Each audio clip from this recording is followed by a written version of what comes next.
Audio কথনে সবাইকে স্বাগতম। আমরা পড়ছিলাম শীর্ষেন্দু মুখোপাধ্যায়ের উপন্যাস দ্বিচারিণী। উপন্যাসটির প্রথম দুটি পর্ব আমি আগেই আপলোড করেছি। পর্ব দুটির লিংক আমি ডেসক্রিপশন বক্সে দিয়ে দিচ্ছি। আজকে আমি পড়ছি তৃতীয় এবং শেষ পর্ব।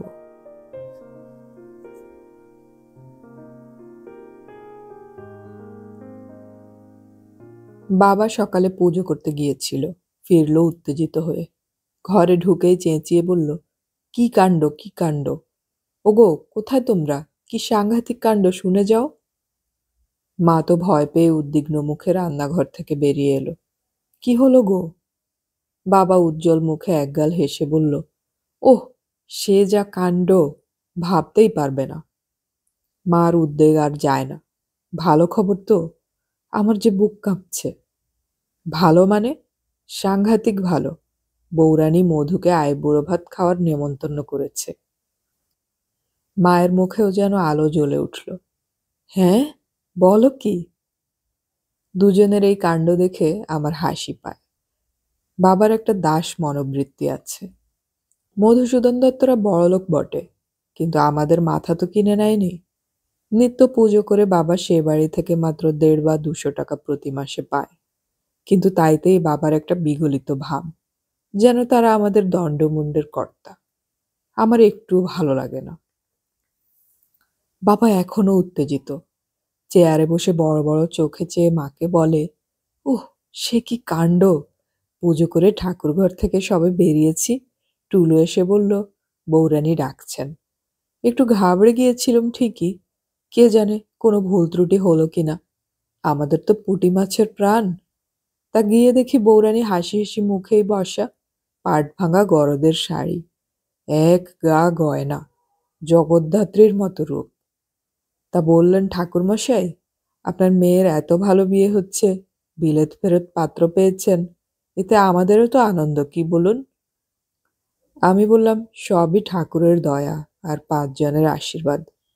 তারপর বললেন, মেয়ে তো অনেক দূর দেশে চলে যাবে শুনলাম। শুনে অবধি বড় মায়া হচ্ছে। মেয়েদের কি জীবন বলুন, পরের ঘর করতে কোথায় কোথায় চলে যেতে হয়। আমি বললাম, সে তো ঠিকই, আপনারা মায়ের জাত বলেই সয়ে বয়ে নিতে পারেন, পরও আপন হয়ে যায়। মা একটু ধৈর্য হারিয়ে বলল, আহা, আসল কথাটাই বলো না। বাবা হাত তুলে বলল, বলছি। এইসব কথার পর বৌরানী খুব নরম গলায় বললেন, আমার একটা আবদার আছে ঠাকুরমশাই। আমি আপনার মেয়ে মধুরিমাকে আইবুড়ো ভাত খাওয়াবো, যদি অনুমতি দেন। শুনে আমি হাসবো না কাঁদবো বুঝতেই পারছিলাম না। এত অবাক হয়ে গিয়েছিলাম। তা বললাম, এ তো পরম সৌভাগ্য। 25 বছরের সম্পর্ক এ বাড়ির সঙ্গে, সে তো আর কম নয়। বুঝলে, চোখে একটু জলও এসে গিয়েছিল। মাও ছলছল চোখে বলল, তা তো হবেই। আর কি বলল? বাবা আহ্লাদের সঙ্গে বলল, আরো আছে, শোনোই না। বৌরানী বলল, মধুরিমা তো একা আসতে পারবে না, তা আমি টুলুকে পাঠাবো, বাড়ির গাড়ি গিয়ে নিয়ে আসবে, ফের পৌঁছেও দেবে। মার চোখ এত বড় বড় হয়ে গেল। বলো কি গো, গাড়িও পাঠাবে? বাবা গ্যাল গ্যাল করে হাসছে। সেই কথাই তো বলছি। আমি একটু না না করলুম বটে, কিন্তু বৌরানী শুনলেনই না। বললেন, আহা, এটা আর এমন কি! কদিন পরে মধুরিমা তো নিজেই বিলেতে গিয়ে গাড়ি চালিয়ে বেড়াবে। বলেছে? বিবরণ শেষ করে বাবা কল্পচক্ষে একটা স্বপ্নের ছবি দেখতে দেখতে বলল, ওহ, সাংঘাতিক ব্যাপার। মা আর বাবার এই ভিখিরিপনা দেখে আমার একটু রাগ হলো, একটু মায়াও হলো। নন্দরানীর নেমন্তন্ন পেয়ে ওরা যেমন খুশি, আমি তেমন খুশি হতে পারি না, বরং বিস্বাদ লাগছে। একেই কি জেনারেশন গ্যাপ বলে? বড়লোকদের প্রতি এমনিতেই বাবা শ্রদ্ধাশীল এবং ভয়ভীতি সম্পন্ন। তার উপর বাবা ও বাড়িকে অন্নদাতা মনিবের বাড়ি বলে ভাবে। এরকম ভাববার কোনো কারণ নেই, কিন্তু ধারণাটা সহজে পাল্টে দেয়া যাবে না। যখন ছোট ছিলাম তখন 2-4 বার পালা পর্বণে বাবার সঙ্গে ও বাড়িতে গেছি। তখন মধুসূদন দত্তর বাবা বুড়ো কর্তা রাঘব দত্ত বেঁচে।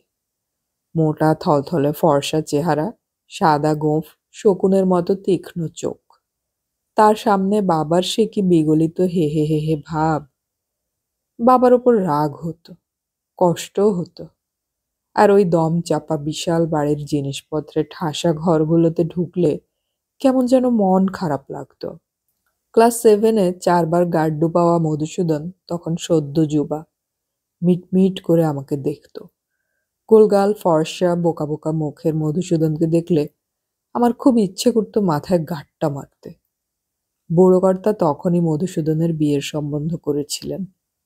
বাবা বিয়ে পাশ এক পাত্রীর সন্ধান দেওয়ায় বুড়োকর্তা আঁতকে উঠে বলেছিলেন, হো বাবা, অত লেখাপড়া জানা মেয়ে এনে কি বংশের সর্বনাশ করবো হে? একটু আধটু লিখতে পড়তে পারলেই হলো, আর বনেদি বংশ।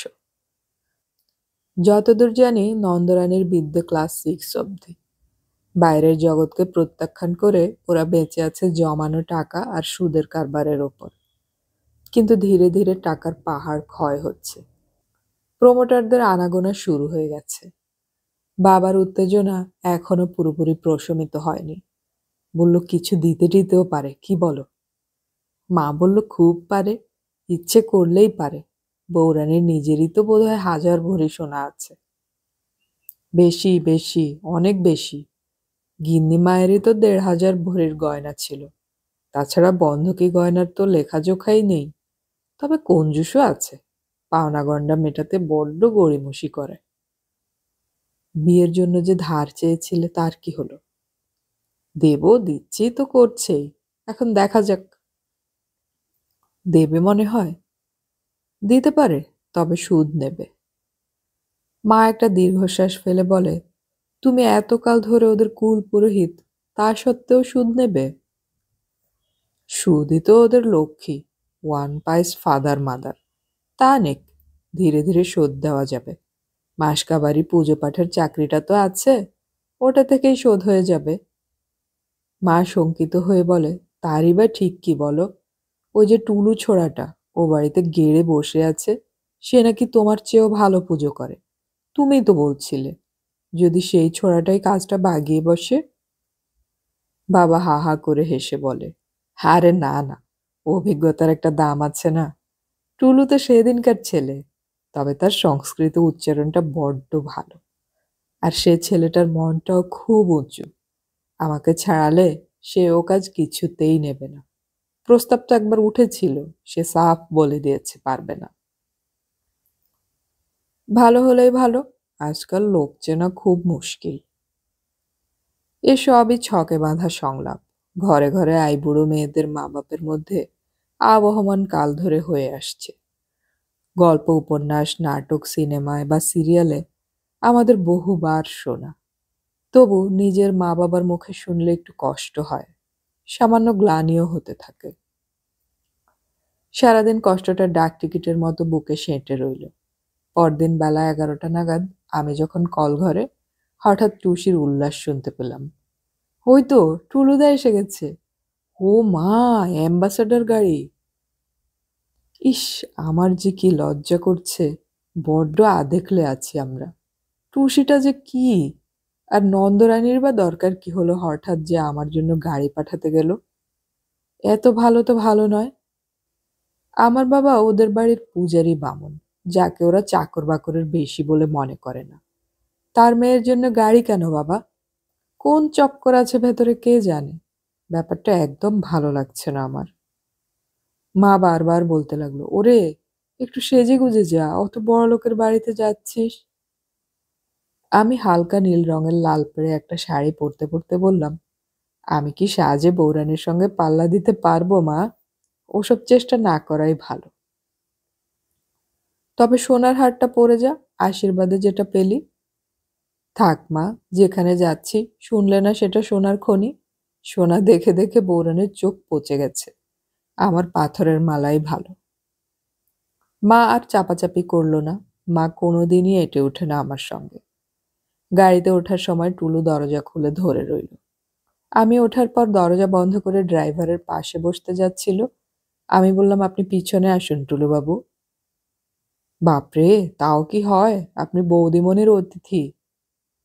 হীনমন্যতা আমার একটুও ভালো লাগে না। আমি খুব জোরের সঙ্গে বললাম, না, আপনি আমার পাশেই বসুন, কথা আছে। টুলু বসলো খুব সংকোচের সঙ্গে, ছোঁয়াচ বাঁচিয়ে। আজ তার পরনে ধুতি, গায়ে একটা নীল রঙের শার্ট। ড্রাইভার না শুনে এমনভাবে চাপা গলায় বলল, কি ব্যাপার বলুন তো, হঠাৎ আমাকে নেমন্তন্ন করার ঘরটা কেন? একটা দীর্ঘশ্বাস ফেলে টুলু বলে, নিজের চোখে একটু যাচাই করতে চান। অবাক হয়ে বলি, কি যাচাই করবেন? আপনি দেখতে কেমন? যাহ, আমি দেখতে কেমন তা নিয়ে ওর মাথা ব্যথা কেন? তা তো জানি না। আগের দিন আমাকে পাঠিয়েছিলেন আপনাকে দেখে গিয়ে বর্ণনা দিতে। সত্যি? কিন্তু কেন? ঠাকুরমশাইয়ের মেয়ের মধ্যে এমন কি আছে যে বিলত ফেরত পাত্র এসে বিয়ের জন্য হামলে পড়ল, তাই নিয়ে খুব ভাবছেন? আপনি বললেন না কেন যে আমি কালো, কুৎসিত, বিচ্ছিরি? টুলু অম্লান বদনে বলল, বলেছি। অবাক হয়ে বলি, কি বলেছেন? বলেছি আপনি দেখতে খুব কুৎসিত। কালো তো বটেই, চোখ দুটো চীনেম্যানদের মতো, নাক চ্যাপ্টা, দাঁত উঁচু, আরো কত কি কি যেন, ঠিক মনে নেই। আমি ভীষণ চমকে উঠে বললাম, সর্বনাশ, আমি সত্যি ওরকম নাকি? টুলু নির্বিকার মুখে বলে, বৌদিমণি যেমনটি চেয়েছিলেন তেমনটিই বলেছি, আমার কি দোষ বলুন? আমি একটু গম্ভীর হয়ে বললাম, বৌরানীর কি ধারণা আমি খুব কুৎসিত? টুলু সামনের রাস্তার দিকে শটান চেয়ে থেকে বলল, সেরকমই তো বলছিলেন। ভুল শোনার কথাও নয়। বলেছিলেন, ঠাকুরমশাইয়ের মেয়ে কি আর ফর্সা হতে পারে? কালোই হবে নিশ্চয়ই। তারপর চুলের কথাও কি যেন বলছিলেন। এই ভেজাল তেলের বাজার, চুলও নিশ্চয়ই পাতলা হয়ে ব্যাঙাচির লেজ, এরকমই সব। তাতেও হলো না। আমাকে দেখতে পাঠালেন। আমিও ফিরে গিয়ে বৌদিমণি যেমনটি চেয়েছিলেন তেমনটিই বললাম। একটু বাড়িয়েই বলেছি বোধহয়। তাতে কোথায় খুশি হবেন না? হেসেই খুন। বললেন, যা, নিশ্চয়ই অত কুৎসিত নয়। আমাদের রান্নার ঠাকুর দেখে এসে বলেছে, বেশ ঢলঢলে চেহারা। ভারী রাগ হলো লোকটার উপর। বললাম, বৌরানীকে খুশি করতে আপনি ওসব বানিয়ে বলতে পারলেন? কেমন লোক আপনি? টুলু তেমনি নির্বিকার ভাবে বলে, খুশি আর হলেন কোথায়? হলে কি আর নিজের চোখে যাচাই করার জন্য আইবুড়ো ভাতের ওছিলার নেমন্তন্ন করে পাঠাতেন?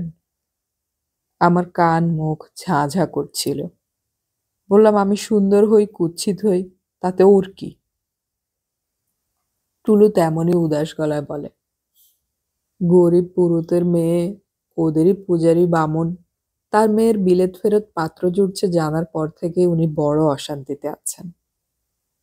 বিলেত ফেরত তো নয়, তার কানাডায় যাওয়ার কথা। বৌদিমণি অত ভূগোল জানেন না, তার কাছে ওসবই বিলেত। আমি গম্ভীর হয়ে বললাম, আপনি গাড়ি থামাতে বলুন। আমি বৌরানীকে চেহারা দেখাতে যেতে পারবো না, আমি নেমে যাব। গলাটা একটু চড়ে গিয়েছিল। টুলু আমার দিকে এক ঝলক তাকিয়ে ফের দূরের দিকে চোখ রেখে বলল, কাজটা ঠিক হবে না। খুব ঠিক হবে। এই অপমানের নেমন্তন্নে আমি যাব না। টুলু খুব ম্লান মুখে বলল, আপনার ইচ্ছে, কিন্তু একটা কথা শুনবেন? কোনো উপদেশ শুনতে চাই না। টুলু শুকনো গলায় বলল, আপনি বৌমনির সঙ্গে টক্কর দেওয়ার জায়গায় প্রায় পৌঁছে গেছেন। কদিন পর আপনি বিদেশে চলে যাবেন।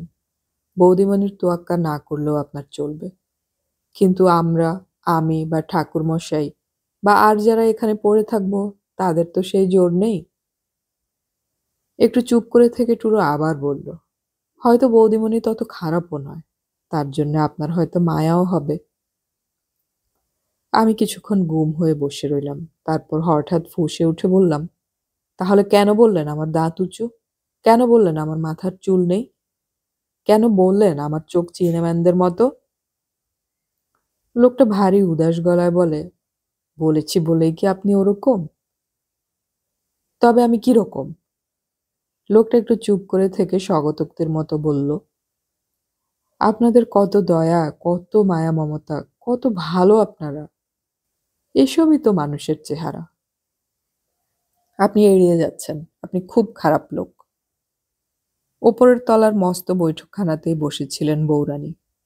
গোলগাল, ভীষণ ফর্সা চেহারা, মুখখানা প্রতিমার মতোই সুন্দর। পরনে আগাগোড়া কাজ করা খাঁটি মুগার শাড়ি, আর সারা গায়ে গয়না আর গয়না। হাতে ছগাছা করে চুড়ির ওপর মোটা মোটা বালা, দু হাতে আঙ্গুলে অন্তত 5টা হীরের আংটি, নাকে হীরের নাকছাবি, কানে হীরের টপ, গলায় একটা জড়োয়া নেকলেস, একটা মটর মালা আর মস্ত সীতাহার, যেরকমটা হওয়ার কথা। আমাকে দেখে চোখ বড় বড় করে বলে উঠলেন, তুমিই মধুরিমা? হোমা, কি সুন্দর দেখতে তুমি! এসো এসো ভাই, এই আমার পাশটিতে বসো। বাহ, তোমার মাথায় তো অনেক চুল। দেখ না ভাই, আমার রোজ মুঠো মুঠো চুল উঠে যাচ্ছে। কত তেল বদলাচ্ছি, কিছুই হচ্ছে না। আমি অধবদনে বললাম, আপনার মাথাতে এখনো অনেক চুল। তাই বুঝি? বিয়ের সময় তো আমাকে দেখনি। আমার চুল বাঁধতে দাসীরা হিমশিম খেয়ে যেত। খোঁপাটার তখন কত ওজন ছিল! তা ভাই, তুমি বিলেত গিয়ে কি করবে? আজকাল মেয়েরা সব ডাক্তার, ইঞ্জিনিয়ার হয়, কম্পিউটার শেখে। দেখি, এখনো কিছু ঠিক করিনি।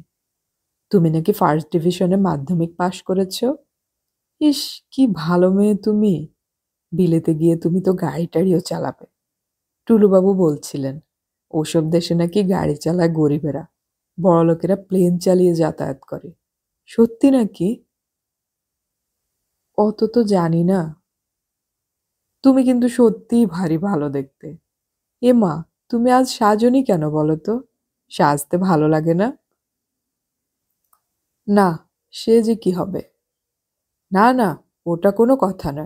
মেয়েদের একটু সাজা ভালো। আমার তো ভাই সাজতে বড্ড ভালো লাগে। কোথাও যাওয়ার না থাকলেও সেজেগুজে ঘরেই বসে থাকি। আমি একটু হাসলাম। আমি কিন্তু ভাই আজকালকার স্টাইল কিছু জানি না। জানবো কি করে বলো? বাড়ি থেকে বেরুলেই তো। আগে তবু সিনেমা থিয়েটারে যেতাম। এখন তো থিয়েটার হলগুলো বন্ধই হয়ে গেছে। আর টিভিতে এত সিনেমা দেখায় যে হলে যেতে আর ইচ্ছেই হয় না। যাওয়া বলতে শুধু বাপের বাড়ি আর বিয়ে বাড়িটারি। একদম কুয়োর ব্যাং। আপনার বন্ধু নেই? বন্ধু? সে একদম ছেলেবেলায় 2-4 জন ছিল। মা কারো সঙ্গে মিশতে দিত না তো। তারপর অল্প বয়সেই বিয়ে হয়ে গেল। আর কেউ বন্ধু হলো না। এখন দাসী টাসীদের সঙ্গে বসেই যা গল্প গাছা করি। সেসব এলেবেলে কথা। আপনার একা লাগে না? একা? তা বোধহয় লাগে একটু। তখন টিভি দেখি। বই পড়েন না? না বাবা, বই পড়লে মাথা ধরে। গান শোনেন? একটু আধটু শুনি। চারদিকে সারা বছর এত মাইক বাজে যে আলাদা করে আর শুনতেই হয় না। এবার আমি মুখ তুলে বউরানীর দিকে তাকালাম। ওকে আমার এখন খুব খারাপ লাগছে না।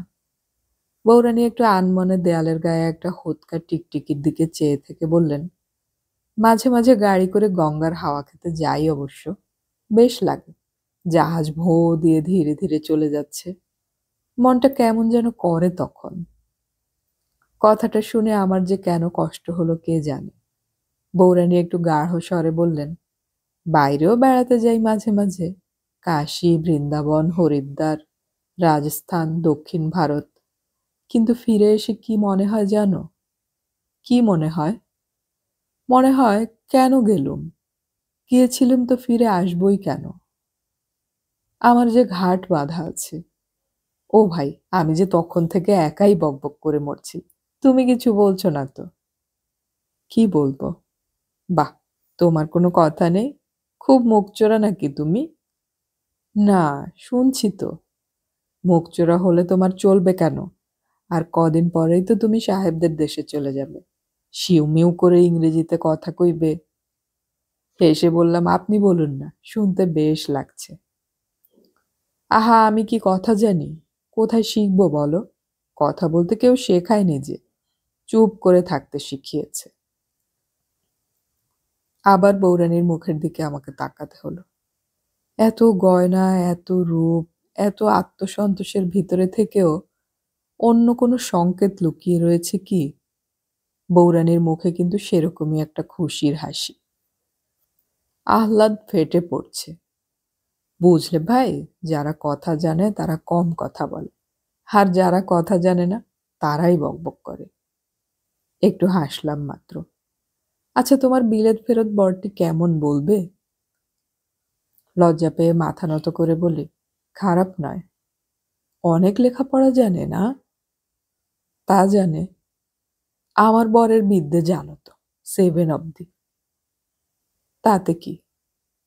না, কিছু নয়। কেউ ভাবতে পারে এ যুগে 7 অবধি পড়া বরকে হয়তো আমার পছন্দ নয়, তাই না? কিন্তু আমি তো ভাই বেশ সুখেই আছি। উনি তো ভালোই রেখেছেন আমায়, কি বলো? ঠিকই তো। আর সব কি মনের মতো হয় বলো? আমার মুখের দিকে চেয়ে বউরানী হঠাৎ হেসে ফেললেন। বললেন, হ্যাঁ ভাই, তোমার খিদে পায়নি তো? একটু শরবত খেয়ে নেবে? না না, বেশ তো বসে আছি। লজ্জা পেও না। খিদে পেলে বলো, ভাজাভুজিগুলি চাপাতে বলে দেব। আচ্ছা। তুমি আসবে বলে আজ আমি একটু সেজে বসেছিলাম, কিন্তু মনে হচ্ছে এসব তুমি ততটা পছন্দ করো না, তাই না? না না, তা কেন? আপনাকে তো বেশ দেখাচ্ছে। মস্ত দেয়াল ঘড়িটার দিকে চেয়ে থেকে বউরানী বললেন, গয়না শাড়ি এসব ছাড়া আমার আর দেখানোর কি আছে বলো? গয়না টয়না দিয়েই নিজেকে ভুলিয়ে রাখি। এসবই আমার খেলনা। কত লোক এ বাড়িতে শুধু গয়না দেখতেই আসে জানো? না তো। অনেক বড় বড় বাড়ির মেয়ে বউরাও আসে। আমিও মনের আনন্দে দেখাই। তারপর গয়নাগুলো বাক্সবন্দি করে একা ঘরে চুপটি করে বসে ভাবি। কি ভাবি জানো? কি ভাবেন? ভাবি, নন্দরানী, কেউ যদি একদিন তোর এইসব খেলনাপাতি কেড়ে নেয় তাহলে কি নিয়ে থাকবি? তোর তো বিদ্যে নেই, বুদ্ধি নেই, তেজ নেই। তখন বড্ড চোখে জল আসে। চুপ করে থাকি। বউরানী ফিক করে একটু হেসে বললেন, গয়না পরেছি বলে আমাকে ঘেন্না করনি তো? তোমার গলায় শুধু একটা রাঙা পাথরের মালা দেখে আমার একটু ভয় হয়েছিল। না না, সে কি? তোমাকে দেখে আমার এত ভালো লাগছে কেন জানো? এই যে তুমি, তোমার বাবার টাকা নেই, গয়নাগাটি নেই, বনেদি বাড়ি নেই, তাও তুমি যেন ভরে আছো। কি ভালো লাগছে তোমাকে! কি যে বলেন, আমার লজ্জা করছে। বিলেতে গিয়ে আমাদের কথা মাঝে মাঝে ভাববে তো? একটু ভেবো। যখন ভাববে তখন বোধহয় তোমার সঙ্গে আমিও থাকবো। আমিও তোমার কথা খুব ভাববো দেখো। জোর করে হাসলাম, হাসি আসছিল না। ইস, ছি ছি, 1:30 বাজে। না, ওঠো তো, উঠে পড়ো। একটু হাত মুখ ধুয়ে নাও। তোমার খিদে পেয়েছে। শ্বেত পাথরের মেঝের ওপর কি চমৎকার কার্পেটের আসন পাতা। অন্ন ব্যঞ্জন এলো রূপোর থালা আর বাটিতে, রূপোর গেলাসে জল। ও বাবা, আমি কি এত খেতে পারি? তাও কি হয়, আইবুড়ো ভাত বলে কথা। বেড়ে তো দিতেই হবে। যা পারো খাও, বাকি পড়ে থাকবে। নষ্ট হবে যে? নষ্ট হবে কেন? কাক খাবে, কুকুর খাবে, ভূত ভুজিতে লেগে যাবে। আমি একা খাবো? আপনি? তোমাকে খাইয়ে তারপর। তুমি যে বামুনের মেয়ে। আমার ভারী লজ্জা করছে। বউরানী একটু হেসে বললেন, তোমার চেয়ে যে আমি অনেক গরিব ভাই। সত্যিই গরিব। এবার আমরা শুনব কুসুম কুমারের কথা। সেদিন রাত প্রায় 10টায় বৌদিমণি আমাকে ডেকে পাঠালেন। দোতলায় তার শোয়ার ঘরে পালঙ্কে বসে আছেন, মুখে চোখে একটা উৎকণ্ঠা আর অন্যমনস্কতা। আমাকে ডেকেছেন? বিহ্বল চোখে আমার দিকে খানিকক্ষণ চেয়ে থেকে হঠাৎ ভ্রু কুঁচকে বললেন, ডেকেছিলুম তো। কিছু কাজ আছে? বৌদিমণি আমার মুখের দিকে তেমন ভাবে অসহায় ভাবে চেয়ে থেকে বললেন, কেন ডেকেছিলুম বলুন তো? কিছুতেই এখন মনে পড়ছে না। আমি অস্বস্তি বোধ করে বললাম, দাঁড়াবো কি? দাঁড়াবেন? কেন, ওই কোচটায় বসুন না। বসলাম। বৌদিমণি খানিকক্ষণ দেয়ালের দিকে চেয়ে থেকে মাথা নেড়ে বললেন, হঠাৎ কি একটা মনে পড়লো বলে ডাকলাম। এখন আর মনে পড়ছে না। তাহলে আমি ঘরে যাই? মনে পড়লে ডেকে পাঠাবেন। আমি জেগেই থাকবো। ফের ভ্রু কুঁচকে গেল। আপনার ঘরে কে থাকে বলুন তো? গোকুল। গোকুল? আপনি আমার ছেলের মাস্টার মশাই, আপনি গোকুলের ঘরে থাকবেন কেন? তটস্থ হয়ে বলি, তাতে কি, গোকুল লোক ভালো, আমার কোনো অসুবিধে হয় না। গোকুল ভালো লোক, ভীষণ চোর। না, আপনি কাল থেকে সরকারবাবুর পাশের ঘরটায় থাকবেন। কয়েকটা ভাঙা আসবাব আছে, ওগুলো সরিয়ে ঘরটা পরিষ্কার করে দিতে বলে দিচ্ছি। বিনীতভাবে বলি, তার দরকার ছিল না। নিশ্চয়ই দরকার, মানুষের মান মর্যাদা আছে না? যে আজ্ঞে। আমার মান মর্যাদা কবে হলো বুঝতে পারলাম না, তবে খুশিই হলাম। বাড়ির উত্তর দিকে বাগানের মধ্যে একটা পাকা ব্যারাক বাড়ি, 3খানা ঘর, লাগোয়া কলঘর আছে। নগেন সরকার বাবুদের খাতাপত্রের জিম্মাদার, তার সঙ্গে আমার ভাবসাবও আছে। শনি রবিবার বর্ধমানে নিজের বাড়িতে যান। বৌদিমণি বললেন, এ বাড়ি থেকে আপনাকে ছেলে পড়ানোর জন্য কিছু দেয়া হয় না, না? থাকতে তো দিয়েছেন, ওটা কথা নয়। কাল থেকে সরকার মশাইয়ের সঙ্গে আপনিও খাবেন। জি আজ্ঞে। কথাটা কি মনে পড়েছে? না, কেন যে মনে পড়ছে না বলুন তো? 10:30 বাজে, আমি একটু ফাঁপড়ে পড়ে গেলাম। কতক্ষণ অপেক্ষা করতে হবে কে জানে। বললাম, ঠিক আছে, আপনি ভাবুন। আচ্ছা, আজ থাকগে, মনে পড়লে ডেকে পাঠাবো। পরদিন রোববারে দুপুরে ঘর বদল করার পর নতুন ঘরে বসে একটু হাঁফ ছাড়ছি। বৌদির এত্তেলা এলো। ওপরের বৈঠকখানায় বৌদিমণি বসে, মুখে চোরা হাসি। বসুন। বসলাম। নতুন ঘর পছন্দ হয়েছে? আজ্ঞে। গালে অত খোঁচা খোঁচা দাড়ি কেন, কামাতে পারেন না? লজ্জা পেয়ে বলি, 3-4 দিন পরে কামাই। তা কেন, রোজ কামাতে হয়, নইলে দাড়ি রাখুন। কোনটা করব ঠিক করতে না পেরে বললাম, যে আজ্ঞে। খুব ছেলে মানুষের মতো উনি একটু ঠ্যাং নাচালেন। পায়ের উপর মলে রুনোঝুনো বেজে গেল কিছুক্ষণ। আপনাকে একটা কথা বলবো? বলুন। বলবো, তাড়া কিসের? আচ্ছা। আবার ঠ্যাং নাচানো, ফের রুনুঝুনু শব্দ, মুখে চোরা হাসি। কেন যে অস্বস্তি হচ্ছে বুঝতে পারি না। মেয়েদের আমি কমই চিনি। মায়ের বারণ ছিল মেয়েদের মুখের দিকে সরাসরি তাকাতে নেই, তাতে ওদের অপমান হয়। সেই অভ্যাস বজায় রাখা যায়নি পথে ঘাটে নিত্যদিনে হাজারো মেয়ের ভিড়ে। তবে সেই সংকোচটা এখনো আছে। মেয়েদের মুখের দিকে চেয়ে থাকতে পারি না, চোখ আপনা থেকেই নেমে আসে। রুনুঝুনু শব্দ থামল। বৌদিমণি ঠ্যাং নাচানো বন্ধ করে ঘরের ঝাড় লণ্ঠনের দিকে চেয়ে বললেন, আপনি কত মাইনে পান বাইরে চাকরি করে? 800। মাত্র? হ্যাঁ। তাহলে আমাদের পুরুতের চাকরিটা নিলেন না কেন? মাথা নিচু করে বলি, ঠাকুরমশাই তো আছেন। আপনার মন্ত্রপাঠ যে অনেক ভালো। ঠাকুরমশাইয়ের অভিজ্ঞতা অনেক বেশি, পুজোর নানা অঙ্গ আছে, অনভিজ্ঞদের ভুল হয়। ওসব নয়, আসলে আপনি ঠাকুরমশাইয়ের কাজটা নিয়ে ওকে বঞ্চিত করতে চাননি। কিন্তু কেন বলুন তো? না, তা নয়। গলাটা এক পর্দা নামল। আপনি ওর মেয়েটার প্রেমে পড়েননি তো? লজ্জায় কান রাঙা হয়ে গেল। বললাম, কি যে বলেন বৌদিমণি, আমার যে অবস্থা তাতে ওসব মনেই আসে না। প্রেমে পড়ে লাভও তো নেই, ও তো বিয়ে ঠিকই হয়ে গেছে। চুপ করে থাকি। বৌদিমণি খিলখিল করে হেসে বললেন, আর অত লজ্জা পেতে হবে না, মুখটা একটু তুলুন। হ্যাঁ, এদিকে তাকান। কৃতদাসের মতো তাকাই, আবছা চোখে তেমন কিছু দেখতে পাই না। এই যে, এই হারটা দেখেছেন? বৌদিমণির গলায় একটা মস্ত সোনার হার দেখতে পাই। 1 নলা হার নয়, 2 বা 3 নলা, বেশ চওড়া। এটা কি হার বলুন তো? সোনার গয়না সম্পর্কে আমার কোনো অভিজ্ঞতা নেই যে। আপনি একদম বুদ্ধু, একে বলে সীতাহার। সীতাহার? বাহ, বেশ হার। কত ভরি সোনা আছে জানেন? আজ্ঞে না। 22 ভরি। আপনা থেকেই মুখ দিয়ে বেরিয়ে যায়, ও বাবা। বৌদিমণি হারটা গলা থেকে খুলে বললেন, কিন্তু ওজন সম্পর্কে আমার একটু সন্দেহ আছে।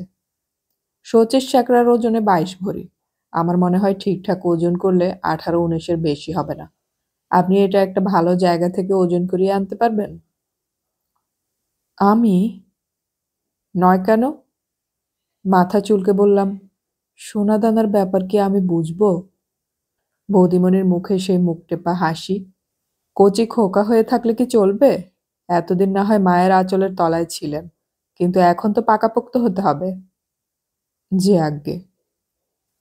হারটা আমার হাতে দেওয়ার সময় বৌদিমণি যে কেন আমার হাত দুটো একটু চেপে ধরলেন তা স্পষ্ট বুঝলাম না বটে, কিন্তু পাপী মন কুচিন্তা করতে লাগলো, এরকমও হয় নাকি? কিন্তু কাজটা নিষ্ঠার সঙ্গেই করলাম। বউবাজারে এক সোনার দোকানে গিয়ে হারটা ওজন করাতে চাইতেই দোকানি আমার আপাদমস্তক দেখে নিয়ে বলল, চোরাই মাল নাকি? গম্ভীর হয়ে বললাম, না। ইলেকট্রনিক ওজন যন্ত্রে দাঁড়ালো 15 ভরি। দোকানি বলল, সাবেকি জিনিস, বেচবেন? হারের মালিক যদি বেচতে চান তাকে আপনার কাছে নিয়ে আসবো। আসবেন, আমরা সোনায় ঠকাই না। ফিরে এসে যখন বৌদিমণিকে হার ফেরত দিয়ে ওজনটা বললাম, তখন উনি একটুও অবাক হলেন না, একটু হাসলেন মাত্র। দেয়ালে গাঁথা সিন্দুকটা খুলে আমার সামনেই একটা স্টিলের বাক্স নামালেন, খুললেন এবং তার ভিতরে চোখ ধাঁধানো দ্যুতিময় হিরে মুক্ত বসানো রাশিকৃত গয়নার ভিতরে অবহেলায় সীতাহারটা নিক্ষেপ করে রহস্যময় চোখে আমার দিকে চেয়ে বললেন, হারটা একজনের জন্য রেখে দিলাম। আমি বিনা কৌতূহলে বললাম, ও, কার জন্যে বলুন তো? মাথা নেড়ে বললাম, জানি না। আপনার বউয়ের জন্য। একটু হাসলাম। একটা কথা জানা ছিল, কাকেরও কোরণ্ড হবে, ধুলায় লুটায় যাবে। কথাটা তো আর বৌদিমণিকে বলা যায় না। শনিবারের কথা। মধুবাবু এক মোকদ্দমার তদবির করতে পাটনা গেছেন। সরকারবাবু গেছেন দেশে। রাত 12টা নাগাদ আমার ঘরের দরজায় মৃদু টোকার শব্দ হলো। ফাঁসির আসামি যেমন কখন ডাক আসবে তার জন্য সবসময় প্রহর গোনে। ঘুম থেকে জেগে উঠেই আমারও মনে হলো এই ডাক যে আসবে সেই ভয়ই আমার মনের গর্তের মধ্যে লুকিয়েছিল। আমি জানতাম এরকমই হবে। দরজা খুলে দেখি বৌরানীর বাপের বাড়ি থেকে আনা খাস দাসী বুড়ি সত্যবালা দাঁড়িয়ে আছে। চাপা গলায় বলল, পিছনের লোহার সিঁড়ি দিয়ে উপরে উঠে যাও, বৌরানী তোমার জন্য বসে আছেন। জানি দাসীর সঙ্গে কথা বলা বৃথা। সত্যবালা অনেকটা বিশ্বাসী কুকুরের মতো, যা হুকুম হবে তাই করবে, প্রশ্ন তুলবে না, তুলে লাভও নেই। আমি বজ্রাহতের মতো দাঁড়িয়ে আছি দেখে সত্যবালা গুনগুন করে বলল, ভাবছ কেন? তুমি পুরুষ মানুষ, তার উপর হাড় হাবাতে, তোমার তো কপাল খুলে গেল। জ্বলে পুড়ে মরার যা মরবে তো ওই মুখ পুড়ি। যাও, শক্ত হয়ে দাঁড়িয়ে থেকো না বাপু, বরাত জোরে নজরে পড়েছ। সত্য দিদি, বৌমনি কি চান? মধুর মতো পুরুষের ঘর যাকে করতে হয় জ্বালা সেই জানে। আর যাই হোক, এই বাড়িতে পড়ে থেকে পচে মরতে চায় না। যাও না, মুখোমুখি কথা বলে দেখো। ফাঁসির আসামির মতোই আমি পা বাড়ালাম, পায়ে পায়ে জড়িয়ে দুরু দুরু বুকে, কাঁপা কাঁপা শরীরে। লোহার ঘোরানো সিঁড়ি বেয়ে উপরে উঠে একখানা ঘর পেরিয়ে বৌদিমণির ঘর। মৃদু আলো জ্বলছে। বৌদিমণি তার বিশাল পালঙ্কে বসা। এসো। আজ মুখে হাসি নেই, খুব একটা সাজগোজও নেই। বড় দুখানা সুটকেস দেয়ালের ধারে দাঁড় করানো। আমার দিকে চেয়ে বললেন, তুমি কেমন পুরুষ মানুষ, সীতা উদ্ধার করতে পারো না? আগে কি বলছেন ঠিক বুঝতে পারছি না। খুব পারছ, তুমি তত বোকা নাও। মাথা নিচু করে বললাম, খানিকটা পারছি, পুরোটা নয়। আমি তোমাকে নিয়ে পরশু ঝাড়গ্রাম যেতে চাই। আমি একটু হাসলাম। আমাকে নিয়ে? একটু গাঢ় স্বরে বৌদিমণি বললেন, তুমি খুব একজন ভালো মানুষ, তোমার লোভ নেই, তুমি বিশ্বাসঘাতক নও, তোমার দয়া মায়া আছে।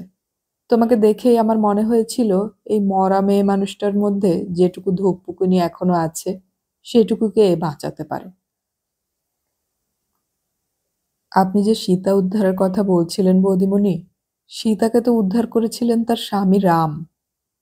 জানি, এটা কলিকাল তো। সীতা এখন রামের খপ্পর থেকেই উদ্ধার পেতে চাইছে। অনেকদিন পুতুল সেজে রইলাম, এবার একটু মেয়ে মানুষ হতে চাই, বুঝলে? চুপ করে আছি, কথা আসছে না। বৌদিমণি খুব নরম গলায় বললেন, ভয় পেয়েছ? একটু ভয় তো হচ্ছেই। তোমার খুব ভয় করছে আমি জানি। মাথা নিচু করে বললাম, হ্যাঁ। ভয় তো আমার হওয়ার কথা। এত বড় বাড়িঘর রইল, সংসার নিয়ে পুতুল খেলা পড়ে রইল, স্বামী পুত্তুর রইল, কই আমার তো ভয় করছে না? তোমার তিন কুলে কেউ নেই, পিছুটান নেই, তোমার ভয় কিসের পুরুষ মানুষ? পুলিশের ভয় পাচ্ছ না তো? আমার অনেক রকম ভয়। আমি চলে গেলে তুমি কি ভাবো মধুবাবু থানা পুলিশ করবে? করতো, যদি ছেলেকে নিয়ে যেতুম। শুধু আমার জন্য সে একটুও হইচই করবে না, বদনামের ভয়ে চুপটি করে থাকবে, ধামা চাপা দেবে। হঠাৎ বৌদিমণির বড় বড় চোখ জলে টসটসে হয়ে এলো।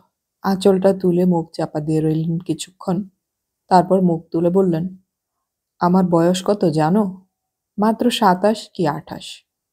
এই বয়সের একটা মেয়ের কত কি করার থাকে। আমি শুধু সময় আর সময় কাটিয়ে যাই। আর কত সময় কাটাবো বলো? সময় তো সমুদ্র, অথই। আমার বুড়ো হতে যে অনেক দেরি।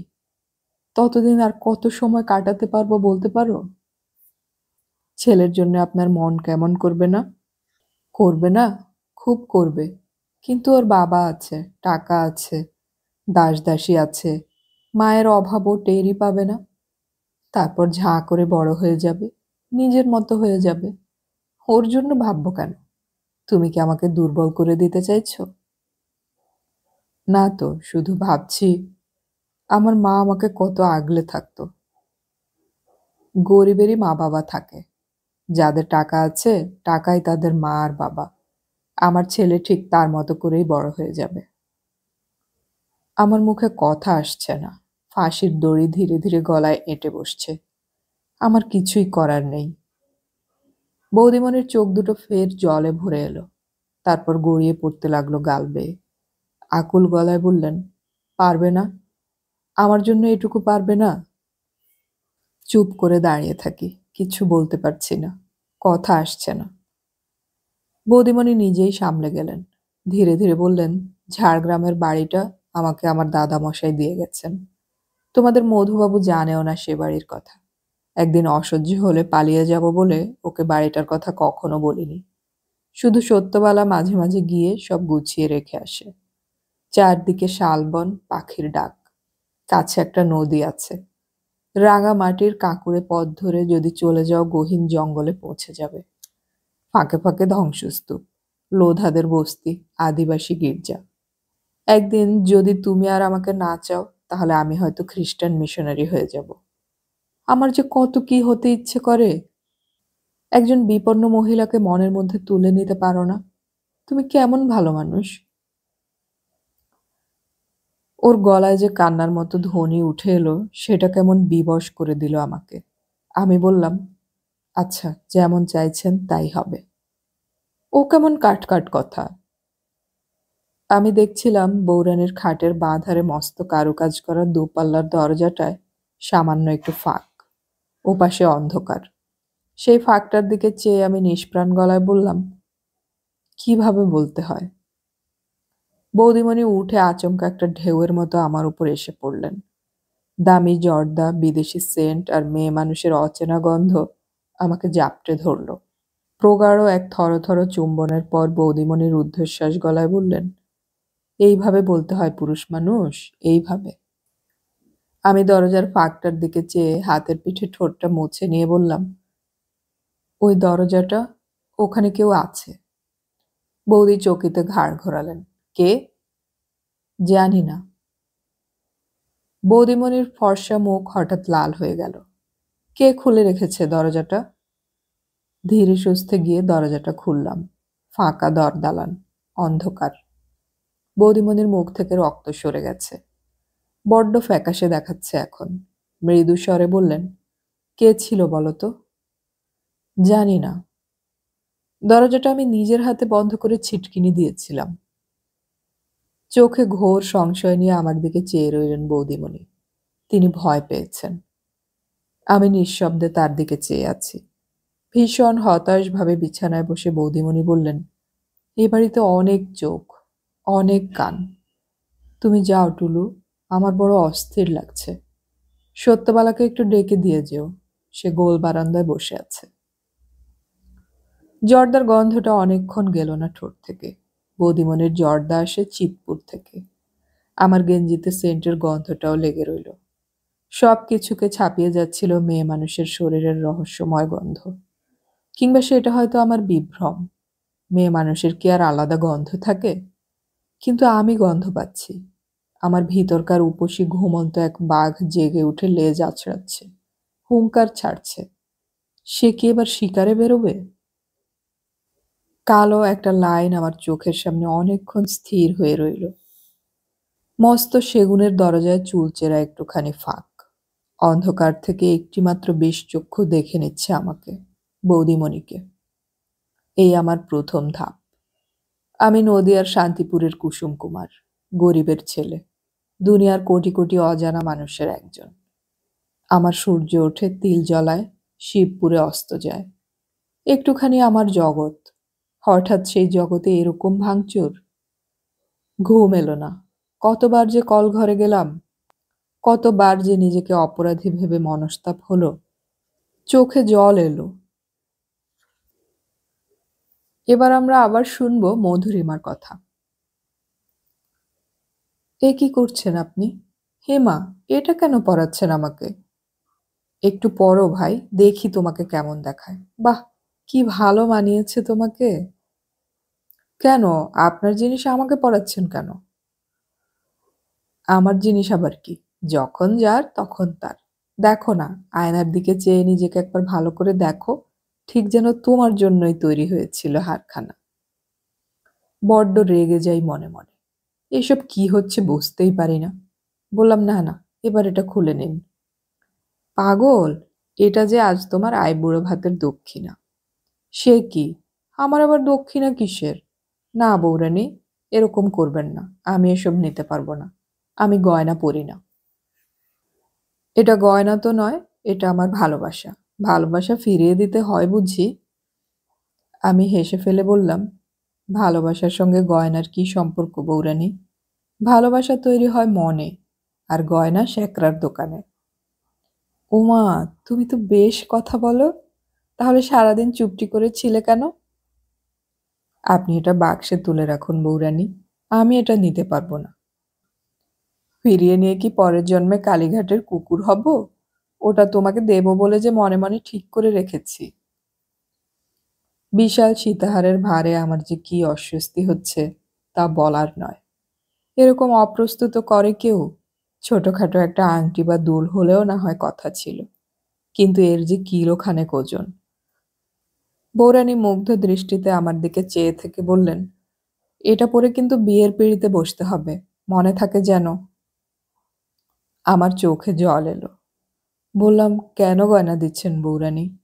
আমার যে একটা বিদ্রোহ আর প্রতিবাদ ছিল।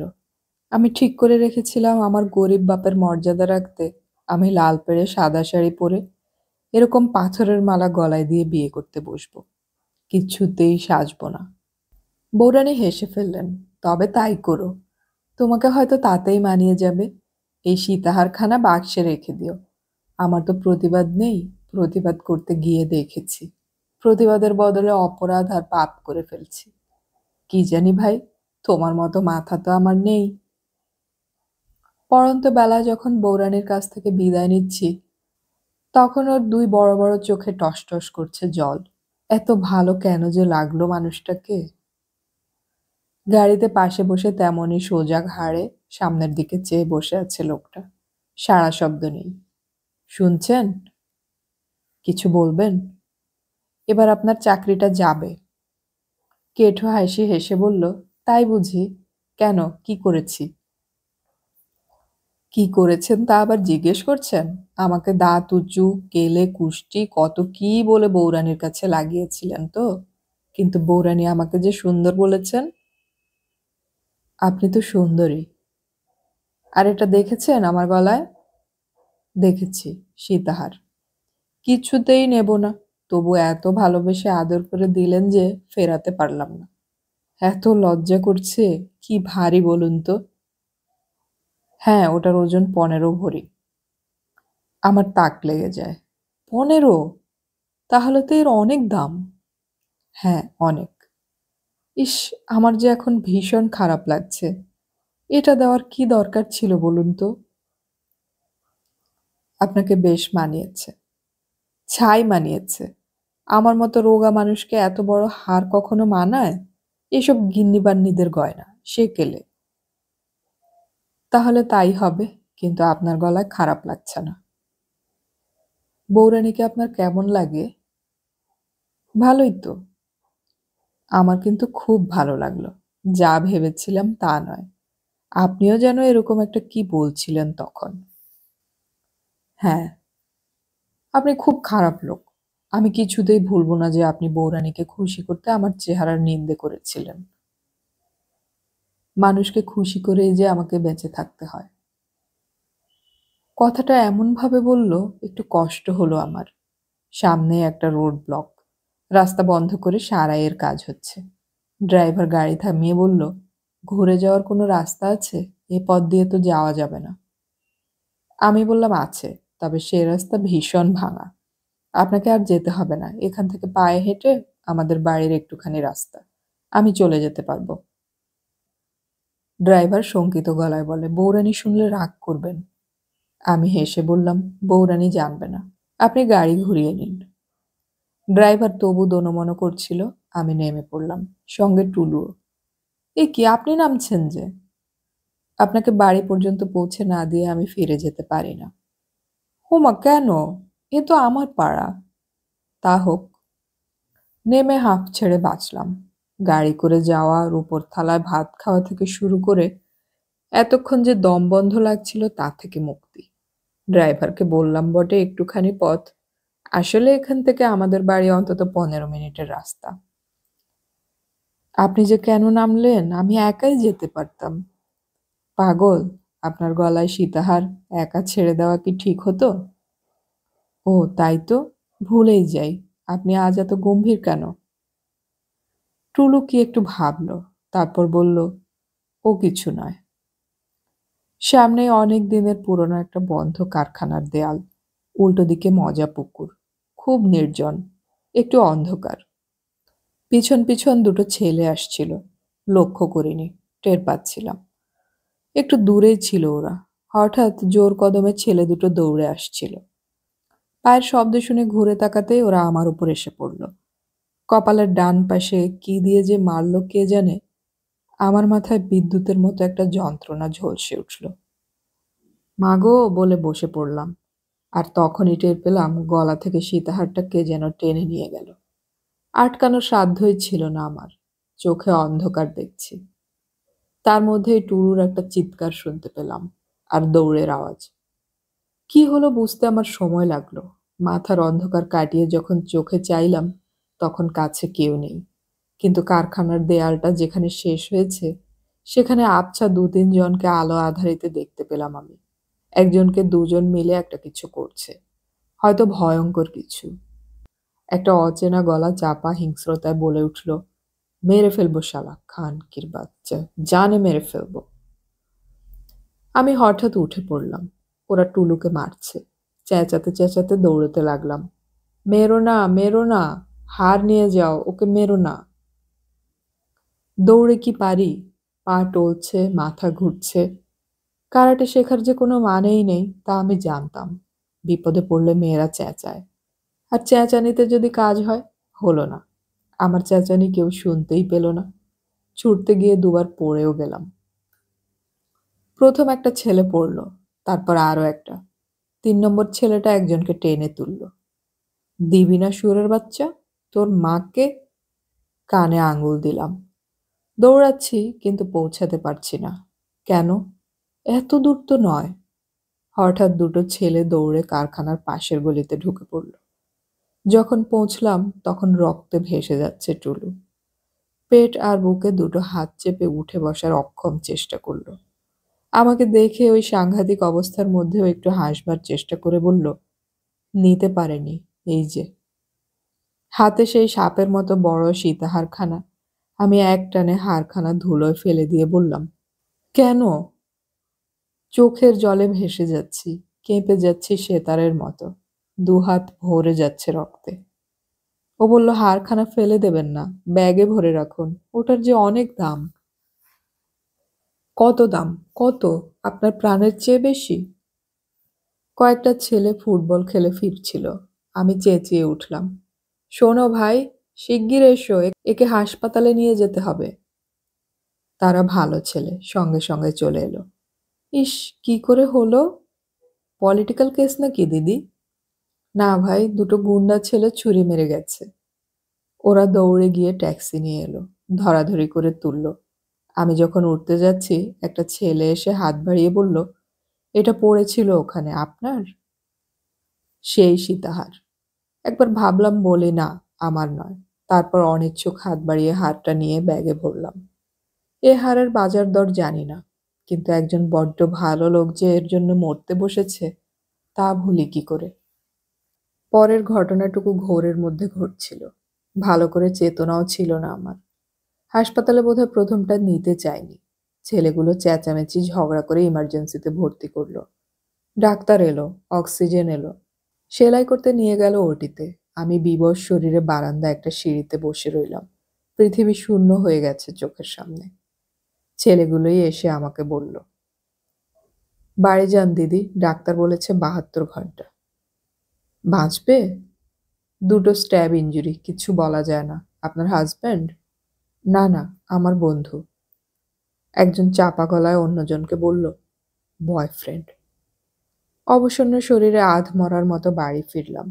রক্তে ভেজা শাড়ি, কপালে কালশিটে, চোখ মুখে আতঙ্ক নিয়ে ঘরে পা দিতেই যে চেঁচামেচি উঠল, তাতেই বোধহয় মাথাটা ঝম করে অন্ধকার হয়ে গেল। জ্ঞান হারিয়ে লুটিয়ে পড়লাম। পরদিন বিছানা ছেড়ে ওঠার সাধ্যই ছিল না। বাবা হাসপাতাল থেকে ঘুরে এসে বলল, ওহ, কি অব্যবস্থা! গেট পাস নেই বলে ঢুকতেই দেয় না। বেড নম্বর জানি না, ওয়ার্ড জানি না। যাকেই জিজ্ঞেস করি কেউ কিচ্ছু বলতে পারে না। সে কি হয়রানি! শেষে ইমার্জেন্সিতেই খুঁজে পেলাম। বেড নেই, মেঝেতে কম্বল পেতে শুইয়ে রেখেছে। নাকে নল, ড্রিপ। জ্ঞানও নেই। একজন নার্স বলল, অবস্থা খারাপ, অনেক রক্ত গেছে। পুলিশ স্টেটমেন্ট নিতে এসে ফিরে গেছে। তা কি আর করি, মধুবাবুও কলকাতায় নেই। বৌরানীকে সব জানিয়ে এসেছি।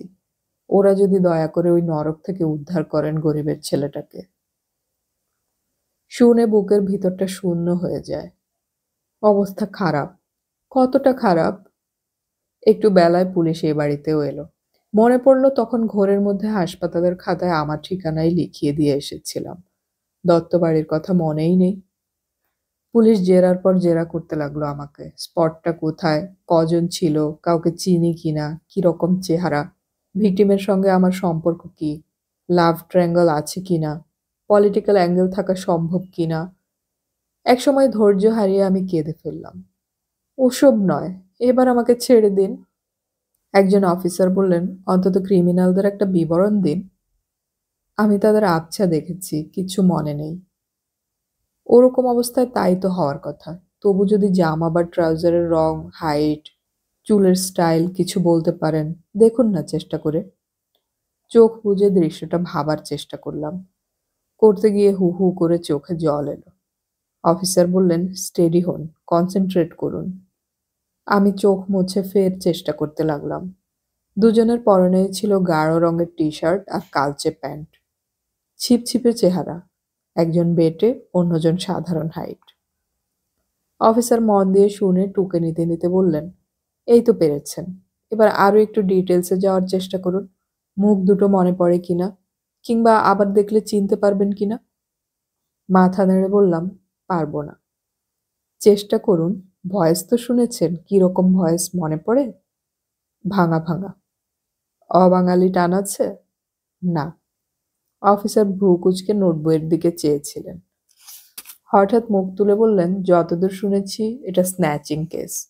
আপনার কি স্ন্যাচ করেছিল ওরা? হার না দুল না অন্য কিছু? সীতাহারটার কথা আমার একদম মনেই ছিল না, এবার মনে পড়ল। কাপা গলায় বললাম, একটা হার। সোনার হার? হ্যাঁ। নিয়ে গেছে? না, ওটা বাঁচাতে গিয়েই তো ওই অবস্থা হলো ওর। হাড়টা দেখাতে পারেন? পারি। ব্যাগ খুলে কাঁপা হাতে সীতাহারটা যখন বের করছি, তখন কেন যে মনে হচ্ছিল ঝাঁপির ভিতর থেকে টেনে আনছি একটা বিষাক্ত সাপকে। বিশাল হাড়টা দেখে অফিসারের চোখ বিস্ফোরিত হয়ে গেল। হাড়ের গায়ে এখনো রক্ত শুকিয়ে আছে। অফিসার হাত বাড়িয়ে হাড়টা হাতে নিয়ে বললেন, এটা সোনার হাড়? Are you sure? হ্যাঁ, এটা সোনার হাড়। My goodness! কিছু মনে করবেন না। এ হার আপনি কোথায় পেলেন? দত্তবাড়ির বউরানী দিয়েছেন। দিয়েছেন? হ্যাঁ, মাঘ মাসে আমার বিয়ে। এটা বিয়ের প্রেজেন্টেশন। দুজন পুলিশ অফিসার পরস্পরের দিকে তাকালেন। তারপর আমার দিকে চেয়ে বললেন, এটার ওজন কত আপনি জানেন? শুনেছিলাম 15 ভরি। ব্যাপারটা খুবই আনইউজুয়াল, তাই না? বিয়ের উপহার হিসেবে কেউ কাউকে 15 ভরির হার উপহার দেয় বলে আপনি শুনেছেন? আমি মাথা নেড়ে বলি, না, আমিও নিতে চাইনি। উনি জোর করে দিলেন। বিয়ে টিয়েতে বড়জোর 1-8 ভরি সোনার গয়না দেয়া হয়, তাও রেয়ার কেসে, কিন্তু 15 ভরি ইজ টু মাচ। বললাম তো উনি জোর করে দিয়েছেন। মিস ভট্টাচার্য, আপনি কলকাতার মেয়ে। এ শহরের ক্রাইম প্যাটার্ন অজানা নয়। তা সত্ত্বেও আপনি কি করে হারটা গলায় দিয়ে রাস্তায় বেরিয়েছিলেন, এবং অন ফুট? বউরানীর গাড়িতেই আমরা ফিরছিলাম। তেলিপাড়ার মোড়ে রাস্তা বন্ধ ছিল বলে আমরা গাড়ি ছেড়ে হেঁটে আসছিলাম। দ্বিতীয় অফিসারটি বললেন, হ্যাঁ, তেলিপাড়ার মোড়ে কাল রিপেয়ার হচ্ছিল। She is right. এনিওয়ে, দত্তবাড়ির ঠিকানাটা আমাদের দিন। We must talk to her highness the বউরানী। 15 ভরির হার যিনি উপহার দিতে পারেন, she must be a majestic lady. বাবা ভয়ে বাঁশপাতার মতো কাঁপছিল। এগিয়ে এসে বলল, দিন স্যার, আমি লিখে দিচ্ছি ঠিকানাটা। অফিসার বাবার দিকে চেয়ে বলল, আপনি কি এই হারের কথা জানতেন? না স্যার। উনি আপনাকে বলেননি? না স্যার, কাল ওই রক্তারক্তি কাণ্ডের পর ঘরে এসে ওর কথা বলার মতো অবস্থা ছিল না। জবাবটায় অফিসার খুব সন্তুষ্ট হলেন না। একটু গুম হয়ে থেকে বললেন, একটা অপ্রিয় কাজ করতে হচ্ছে। হারটা আমরা থানায় নিয়ে যাচ্ছি। ভট্টাচার্য মশাইও চলুন। হারের জন্য রসিদ দিয়ে দেব। আমি হঠাৎ একটু রেগে গিয়ে বললাম, আপনারা কি আমাকে চোর বলে সন্দেহ করছেন? অফিসার থমথমে মুখে বললেন, দুনিয়ার কেউ সন্দেহের ঊর্ধ্বে নয়। হারটা 1-1.5 ভরির হলে আমরা মাথা ঘামাতাম না। 15 ভরি বলেই মাথা ঘামাতে হচ্ছে। ও হার আমার চাই না। আপনারা বউরানীকে ফেরত দিয়ে দিতে পারেন। আচ্ছা, সেটা দেখা যাবে। এখন রেস্ট নিন। দরকার হলে আমরা পরে আসব। বাবাকে নিয়ে পুলিশ চলে যেতেই আমি অবসন্ন মাথা বালিশে গুজে বিকল হয়ে কাঁদতে লাগলাম। হিক্কা উঠছে। মাথা পাগল পাগল। মা এসে মাথায় হাত রেখে বলল, কাঁদছিস কেন? চুরি তো আর করিসনি। এটা অপয়া হার মা। ওটার জন্যই টুলুবাবু মরতে বসেছে। ওটার জন্যই পুলিশ আমাকে ঘুরিয়ে ফিরিয়ে চোর বলে গেল। আহা, ভয় কি? ওরা বউরানীকে জিজ্ঞেস করলেই তো মিটে যাবে। আমি হঠাৎ মাথা তুলে বললাম, বউরানী যদি অস্বীকার করে, যদি বলে হার আমাকে দেননি উনি? বলিস কি? উনি কি অত খারাপ? সময় খারাপ পড়লে সব হতে পারে মা। সর্বনাশ! তোকে যদি ধরিয়ে দেয় তাহলে কি হবে? কেন, জেল খাটবো? তোমাদের অত সাধের বিয়েটা হবে না। বেশ হবে। তাই হোক, আমার যত খারাপ হতে পারে হোক। দুপুরের পর অবসন্ন শরীরে বাবা ফিরে এসে বলল, থানা আর হাসপাতাল দুই সমান। একখানা রসিদ দিতে যে কতক্ষণ বসিয়ে রাখলো। খিদে তেষ্টায় প্রাণ যায়। রসিদ পেয়েই ছুটলাম বউরানীর কাছে, খোলাসা করে সব বলতে। গিয়ে শুনি সেখানেও সাংঘাতিক কাণ্ড। মা আর্তকণ্ঠে বলে উঠল, কি কাণ্ড গো? আর বলো না। সকালে যখন গিয়েছিলাম তখন তো দিব্যি ভালোই আছেন দেখলাম। এই বেলা গিয়ে শুনি উনি নাকি গুচ্ছের ঘুমের বড়ি গিলেছেন। নার্সিং হোমে নিয়ে যাওয়া হয়েছে। পেটে পাম্প করা হচ্ছে। বলো কি? কেন? কি করে বলবো বলো? চাপাদাসী শুধু বলল, সে বেশি কিছু জানে না, তবে শুনেছে ছেলের সঙ্গে নাকি মায়ের খুব ঝগড়া হয়েছে। তার ফলেই এই কাণ্ড। ছেলে? ছেলে তো একটুখানি, তার সঙ্গে ঝগড়া কিসের? সেই তো ভাবছি, আমাদের কপালটাই খারাপ। পুলিশও নানা রকম ইঙ্গিত করছে। বড্ড বিপদে পড়া গেল। আমি উঠে বসলাম। মাথা টলছে, তবুও বসলাম। বাবার দিকে চেয়ে বললাম, অত ভাবছো কেন বাবা? আমাদের তো এসবই হওয়ার কথা। তোমাদেরও তো আকাঙ্ক্ষা ছিল বউরানী আইবুড়ো ভাত খাইয়ে আমাকে গয়না টয়না কিছু দেবে। করনি লোভ? মা বলল, লোভ কেন বলছিস? তা নয়, অনেকেই তো দেয়। দিল তো মা, আকাঙ্ক্ষার চেয়ে অনেক বেশিই দিল। তার ফল কি হলো বুঝতে পারছো এখন? মা বাবা বজ্রাঘাতের মতো বসে রইল। আমি বালিশে মুখ গুজে বাঁধ ভাঙা কান্নায় ভেসে যেতে লাগলাম। কত জল আমার চোখে আছে কে জানে। বাবা শুধু বলল, বউরানী যদি না বাঁচেন তাহলে আমাদের বড় বিপদ হবে। স্নান করতে গিয়ে কলঘরেই অসুস্থ হয়ে পড়ল বাবা। তাড়াতাড়ি বেরিয়ে এসে বিছানায় শুয়ে পড়ে বলল, প্রেশারটা বোধহয় বেড়েছে, মাথা বড্ড টলমল করছে। কাল রক্তমাখা শাড়িতে আমাকে বাড়ি ফিরতে দেখেছে কেউ কেউ। আজ পুলিশ এলো। ছিনতাইয়ের ঘটনাও গুনগুন করে ছড়িয়ে গেছে। ফলে পাড়া প্রতিবেশীদের কৌতূহলেই আনাগোনা শুরু হলো। ক্লান্ত শরীরে একটা ঘোরের মধ্যে আচ্ছন্ন হয়ে পড়ে থাকায় আমি বুঝতেই পারলাম না মা আর টুসি কি বলে তাদের সামাল দিল। দুটো দিন কাটলো অরন্ধনে, কান্নায়, আচ্ছন্নতায়, ভয়ে। 2 দিন পরে বাবা উঠে বসলো, আমিও। বাবা, কি রে, টুলুবাবু কি বেঁচে আছে?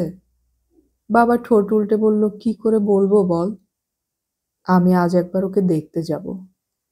এই শরীরে? হ্যাঁ বাবা, আমার তো তেমন কিছু হয়নি, শুধু শখ। কিন্তু ওই ছেলেটা। বলতেই চোখে জল এলো, গলা আটকে গেল। বাবা একটা দীর্ঘশ্বাস ফেলে বলল, বড্ড ভালো ছেলেটা। কলিকালে ভালোরা কি টিকতে পারে? তা যাবি তো যা, কাউকে সঙ্গে নিস। না বাবা, একাই পারবো। ইমার্জেন্সির শেষ মাথায় বাঁ দিকে খুঁজে পাবি তাকে। পাবো কিনা জানি না, কিন্তু যাব। যেতেই হবে। ঘোরের মধ্যে শুধু তাকেই বারবার দেখেছি। রক্তমাখা হাতে সীতাহার ঝুলে আছে, মুখে একটু কাতর হাসি। হিন্দি ছবির হিরোরা ওরকম করে বটে, কিন্তু সেটা কত মিথ্যে। অগ্রহায়ণের একটু শীতের বাতাস বইছে আজ। ফর্সা রোদ। বেলা 10টায় থানা থেকে লোক এসে বলল, ভট্টাচার্য মশাইকে বড়বাবু ডেকেছেন। বাবা শশব্যস্তে বেরিয়ে গেল। ফিরতে খুব একটা দেরি হলো না। মুখে একগাল হাসি। মা বলল, কি হলো গো? উহ, জোর একটা ফাঁড়া কাটল। কি হলো বলোই না। প্লাস্টিকে আর কাগজে মোড়ানো সীতাহারটা খুলে মার হাতে দিয়ে বাবা বলল, এই সেই সীতাহার, সাবান জল দিয়ে ধুয়ে নিও, এখনো রক্ত লেগে আছে। বৌরানী তাহলে বেঁচে আছে? না বাঁচলে কি আর আমরা বাঁচতাম? তবে বড়বাবু বলেছেন, এটা যে উপহার সেটা বৌরানীকে দিয়ে লিখিয়ে নিতে। আমি আর অত ঝামেলায় গেলাম না। চুরির অপবাদটা যে হয়নি, সেটাই বাঁচোয়া। আমার আনন্দ হয় না, বুক থেকে ভারও নামে না। জেল হলেও যেন আমার কিচ্ছু যেত আসতো না। মা হারটা আমার কাছে আনছিল। আমি ঘেন্নায় শিওরে উঠে বললাম, কাছে এনো না মা, ওটা তোমার কাছেই রেখে দাও। কপালে কালশিটের জায়গাটা এখনো নীল হয়ে ফুলে আছে। মুখটা শুকনো, খড়ি উঠছে। 2-3 দিনেই বড্ড ঝরে গেছে শরীর। তবু বিকেলে আমি সামান্য সাজলাম। হাসপাতালে ভিজিটিং আওয়ারে যেন রাসমেলার ভিড়। কোথায় যে খুঁজবো তাকে? ইমার্জেন্সিতে ঢুকতেই দিচ্ছিল না। আমি কেঁদে ফেলায় বোধহয় দয়া হলো গেটের লোকটার। বলল, যান, কিন্তু তাড়াতাড়ি আসবেন। না, বাবা যেখানে বলেছিল সেখানে সে নেই। বুকটা হঠাৎ হাহাকারে ভরে গেল। নেই মানে কি নেই? কিন্তু আমাকে যে খুঁজতেই হবে। এই পৃথিবীতে যদি খুঁজে না পাই, তাহলে পরজন্মও যে তাকে খুঁজতে হবে। এক পা এক পা করে এগোচ্ছি। প্রতিটি বেডের দিকে চোখ রেখে রেখে ক্রমে ঘরের শেষ প্রান্তে পৌঁছে যাচ্ছি। শরীর হিম হয়ে আসছে। মাথা টলমলো। চোখ ঝাপসা। কেউ ডাকলো। থমকে দাঁড়াই। না, কে ডাকবে? এই যে, কাকে খুঁজছেন? ঝাপসা চোখের ভেতর দিয়ে দেখতে পাই খোঁচা খোঁচা দাড়িওয়ালা একখানা মুখ। বিশ্বাস হলো না। রুমালে চোখ মুছে ভালো করে চাইলাম। হঠাৎ এক বিপুল আনন্দের জোয়ারে ভেসে যাচ্ছিল বুক। কান ঝাঁ ঝাঁ করতে লাগলো। রক্তের বিপুল বন্যায় শরীর দুলছে। কাল আমাকে বেডে দিয়েছে। আমি আস্তে আস্তে তার পাশটিতে গিয়ে দাঁড়াই। আমাকে খুঁজছিলেন? চোখের জল মুছে লাভ নেই। কিছু বলার চেষ্টা করেও লাভ নেই। উঠে বসবার একটা ক্ষীণ চেষ্টা করতে গিয়ে ফের বালিশে মাথা ফেলে দিয়ে বললেন, কেন কাঁদছেন? কেন কাঁদছি তা যদি ওকে বোঝাতে পারতাম। ড্রিপ খুলে দিয়েছে, অক্সিজেন লাগছে না। ডাক্তার বলেছে আউট অফ ডেঞ্জার। কি মজার কথা বলুন। আউট অফ ডেঞ্জার মানেটাই ডাক্তারবাবু জানেন না। আমার মতো মানুষ কবে বাঁচে কবে মরে তার কি কিছু ঠিক আছে? আমি তার পাশে বসলাম। গলায় কান্নার পুঁটুলি আটকে আছে বলে কথা বলতে পারছি না। তাই হাতটা বাড়িয়ে ওর হাতখানা ধরে থাকি। নির্নিমেষ আমার দিকে চেয়ে বলে, বড্ড রোগা হয়ে গেছেন। তারপর চুপচাপ দুজনে বসে থাকি। পরস্পরের চোখে চোখ, নিষ্পলক। চারদিকে ভিড়, চেঁচামেচি। আমাদের আর কোনো কথা হয় না।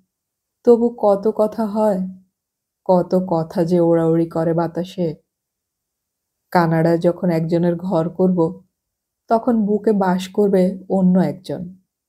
আমি জানি বাকি জীবন আমাকে এক দ্বিচারিণী হয়ে বেঁচে থাকতে হবে।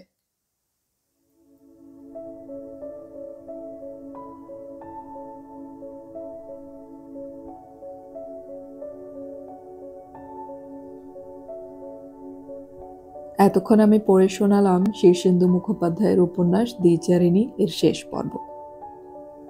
অডিও কথনে আমাদের গল্প পাঠ ভালো লাগলে চ্যানেলটি সাবস্ক্রাইব করে রাখুন এবং বন্ধুদেরকে শেয়ার করুন। আমাদের গল্প পাঠ আপনাদের কেমন লাগছে তা কমেন্টে অবশ্যই জানাবেন। আমাদের পরবর্তী গল্প খুব শীঘ্রই প্রকাশ করা হবে। শোনার আমন্ত্রণ রইল।